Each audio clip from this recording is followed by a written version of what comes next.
Brookfield's 85% haircut, oof, on Denver office complex underscores valuation erosion.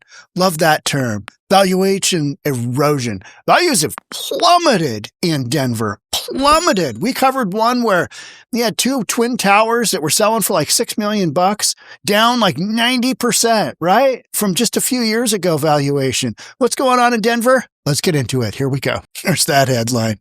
That's a killer. Valuation erode. We've seen the value erode. It's like in Seattle. Seattle's politicians are so inept that they can't keep city parks open. And so they're closing up they're closing up like 3 city parks, and they're going to wait until the end of December to reopen them. But instead of saying there's a bunch of criminal activity, and we don't really prosecute criminals here in Washington State and Seattle in particular. So instead, we're just going to close up these parks and we're going to identify it as negative activity. There's bad things happening, but we're just going to call it negative activity. Okay. All right. Latest downtown tower deal closes as the broader market struggles. What do you got going on in Denver? You got the same thing going on in Denver as you've got in Portland. And they are probably neck and neck. I don't think Denver's downtown office vacancy is quite as bad as Portland. I don't think anywhere's is quite as bad as Portland. But Denver is there. Oof. Recovery taking hold across the national office market has yet to materialize in Denver, where plummeting valuations have forced landlords such as Brookfield Properties to accept steep price cuts in order to quickly offload troubled assets. The assets themselves are fine. It's the marketplace that absolutely sucks. You've got progressives running Denver, and they've let the streets just get overrun by a bunch of drugs and homelessness. And then you've got the whole pandemic thing. Oh, yeah, you guys can all work from home. And then businesses realized, we don't really need office space, especially when the street conditions are such, like Portland, like Denver. We don't really need that space. So, you know what? We're not going to re-up our lease, or we're certainly not going to take down new space, right? And so then that basically just puts the crunch on valuations because you don't have that income stream coming in from all that rent. The investment firm closed a deal to sell its Johns Manville Plaza office complex in downtown Denver for less than $57.5 million. Keep that in mind. I think it was $28.5 per building. This is a 2-building complex. And this is that complex right here. Sale price represents a more than 85% discount compared to the $400 million Brookfield paid for the 2-building portfolio in February of 2020. We talk a lot in commercial terms. We talk a lot about the commercial market, that the properties that are having the greatest devaluation, there's concern about their pricing, are the properties that closed, say, 2018, 2019, 2020, February 2020, right before the pandemic. You had a situation where values were, they were up there. They were high. And the market was going strong and everything was great. And then it wasn't. And then literally everybody went home, right? We were in the pandemic for God knows how long. That was just terrible. That was a terrible, terrible time period. And commercial real estate has never really recovered. And then cities like Portland, like Denver, that are just run by a bunch of lunatics, they've recovered the slowest. And Portland is really, really struggling. But Denver, with its valuations, struggle bus as well. The deal comes as the region attempts to rebuild momentum it lost to the pandemic, an effort that's been so far largely elusive as vacancy rates have hit record highs and leasing activity has all but evaporated. You know, the same thing that I just covered this? Chicago. That's because you got a progressive. You've got, let's go, Brandon Johnson is the mayor, and he's just going to tax the absolute F out of businesses, just like is happening here in Seattle. You're going to have a socialist. You're going to have Katie Wilson get elected here in Seattle. I think it's going to happen. By the time you're watching this, probably has happened. She's going to go after, just like let's go, Brandon Johnson in Chicago. It's going to go after that progressive revenue. What's that mean? That means taxing the F out of businesses and wealthy individuals. And you know what they tend to typically do when you do that? Leave, go away. And that's what you see going on here. Wayzata Investment Partners, a private investment firm, got 707 and 717, 17th, 1.4 million square feet, about 60% occupied. And you got $57.5 million. That is nuts compared to the $400 million in February of 2020. 400 to just a little over 50 million. What a massive, massive drop in price. Brookfield's own acquisition of the portfolio landed weeks before the pandemic sent the national office market into a years-long freeze. It's still ongoing. When tenants offloaded record amounts of space, don't need it. We're told we can work from home forever. Oh, yeah. Combination of depressed demand, stagnant leasing, and the ongoing effects of flexible work. They're not even getting into street conditions being horrible or the downtown core being horrible, like is an open, known secret in Portland and in Chicago. It's like, okay, you got a bunch of criminals running around shooting each other. You got swords, you got knives, you got a bunch of drugs happening in Portland, you got a bunch of drugs happening in Denver. Remember when the Denver politicians were all saying, oh, yeah, Tren de Aragua is not here in Denver. I mean, they are not here. And just entire buildings were loaded up with Tren de Aragua. Absolutely crazy.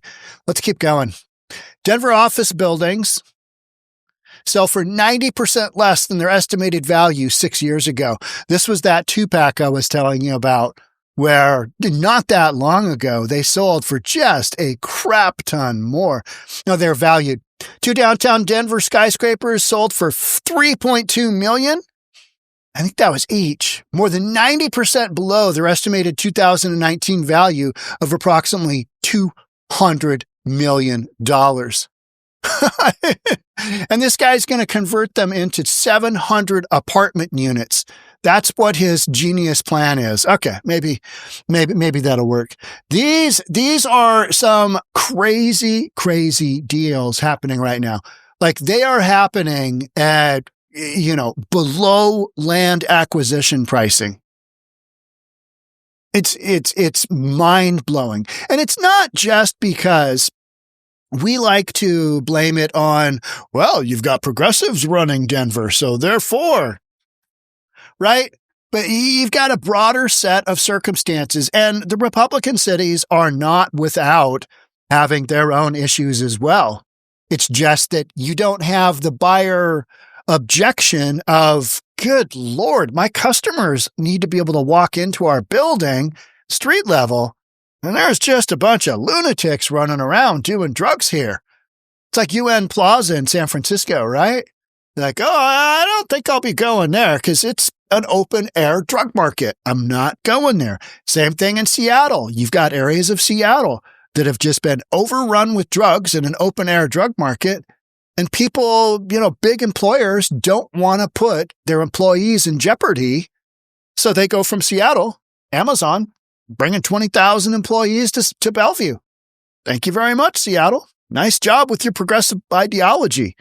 And then with our socialist new mayor coming in, and I think that does happen. I think right now, as I'm recording this for you, the mayor race in Seattle is down to like 91 votes. You got Bruce Harrell, the centrist, and then you got the socialist, Katie Wilson. And she's probably going to win because you know what? Seattle's fighting against Trump. We're fighting against kings. We're fighting against imaginary this, imaginary that. We're really sticking it to the man over here in Seattle. Yeah. Wells Fargo Center's 76% value drop adds fuel to Denver office market meltdown.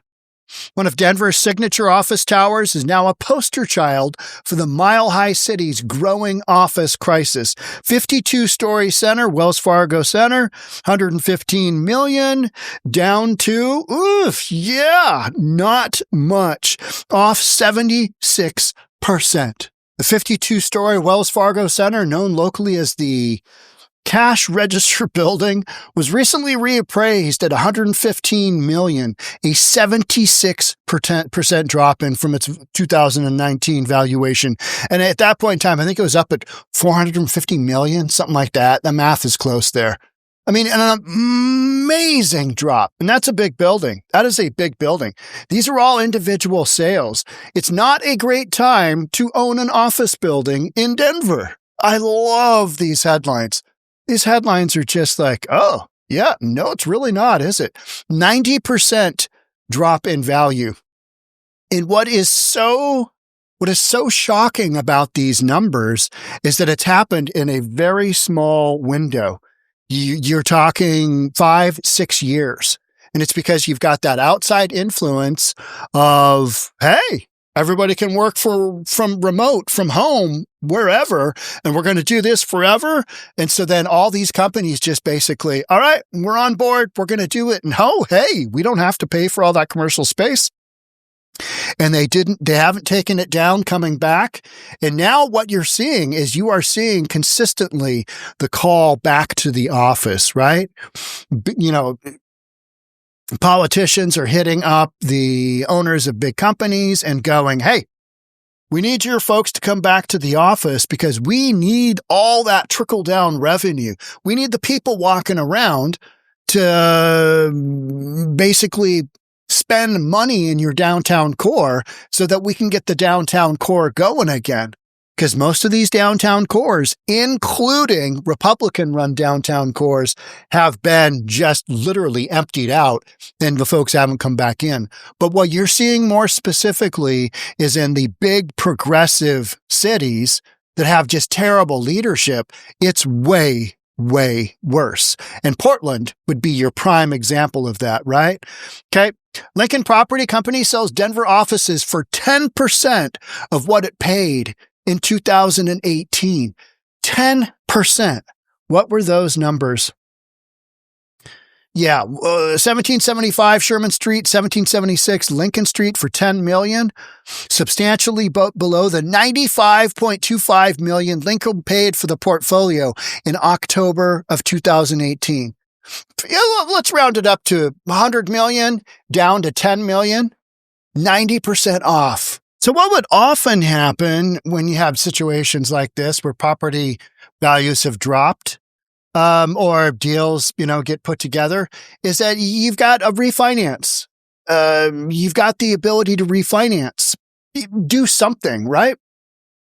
But you've had such a massive drop in value. We're not talking a 20-30% drop in value. And these companies having that ramp up in value over years, because most of these transactions have happened since 2018, 2019, 2020. It's when their acquisitions happened, right? What has happened with interest rates since then? They've gone up. So values have absolutely plummeted. These owners don't have enough equity to even pencil a deal. And they've got so little income coming in that they're basically just handing properties back to the lender because they don't have the ability to keep it going. Maintenance, taxes, all that. And they don't have the ability to do renovation if the building needs it. They've got tenants in there, but the tenants are leaving because the tenants can probably get a better deal elsewhere. Tenants are making moves because they can. And they also don't want to be in a building that's like half empty. It's got, bad juju, right? It just doesn't go anywhere. So the inability for these companies to basically refinance, kind of hunker down, weather the storm, that is not there because values have dropped so much and then rates have gone up. On the residential basis, rates went from 2.75% or 3% at their lowest to just about 8%. In a very short period of time. And in the commercial real estate market, you've had such a big drop in value. You haven't had that drop in residential because people still got to have homes, but businesses didn't need to have commercial space. They were told you can't have commercial space. You need to send all of your people home because, we're going to break this pandemic in a 15-day cycle. And this is what we're doing. Just a bunch of nonsense, right? Absolute nonsense. So yet another big skyscraper, multiple 100,000 square foot building in Denver has sold for they call it a haircut. That isn't a haircut. That is a crew cut down to the bare bone, right? I mean, you've just taken that value and boop, it went from big, tall hair to you got nothing left because there's no value left. There's no value left. And you don't have tenants coming in a market like Denver taking over a bunch of space like you've got in San Francisco. You've got that AI market coming in. And I think we're just on the front end of seeing all these buildings that are going to topple. And then broader scale, and that's what Portland's worried about, broader scale, the lack of tax revenue coming in, not only from the excise tax of the sale of these properties, but just the ongoing valuation, the real estate taxes paid annually, that is going to drop tremendously because values have dropped. And you've got a ton of building owners who are rightfully going to come through when the timing is right and say, hey, wait a minute, you got all these buildings have sold for massive discounts. Mine has to be worth less. And it is. It's worth way, way less. And so as all of those tax appeals go through, you've got fewer and fewer dollars flowing in to a downtown core that's already been cored out. The doom loop continues. The loop continues. And I don't see this turning around anytime soon. I just don't. I don't see the economic factors there. Nobody wants to be in the downtown. It used to be that's where you were. If you were a player, you wanted to be there. But folks have options, and they are not choosing to go to these markets, to a Portland, to a Denver, somewhat San Francisco, to LA. They're not choosing to do that. And so as a result, you've got these fire sales, and I think you're going to see a whole bunch more. So make sure you're subscribed, hit that notification bell, and I'll see you on the next episode. Thanks again for being here. We'll catch up soon. Bye for now.